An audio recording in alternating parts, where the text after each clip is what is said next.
I knew I wanted to do something where I was in charge, right? I didn't want to be a consultant. And there are a lot of amazing doctors who it's transactional. Someone comes to you, you say what to do, and they send them back to their GP or their other doc. I really wanted to manage care.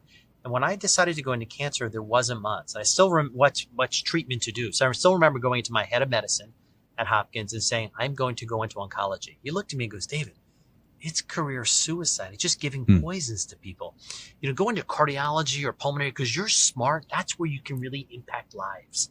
And to me, that doubled my resolve. I wanted to go where people weren't. I Hmm. wanted to go into a field that hadn't yet been, made modern and didn't have many of the treatments. We had some old time chemotherapy drugs. We had no molecular targeted therapy. We had no immunotherapy. We didn't have the ability to sequence the genes of the cancer then. We just gave chemotherapy. And the hope is that the toxicity to the cancer was greater than the toxicity to the host. That was our Hmm. goal. And Mm-hmm. so that was the old days. And so what's exciting is it really was my generation was one of the first generations that could have all these new tools to make an impact on the disease.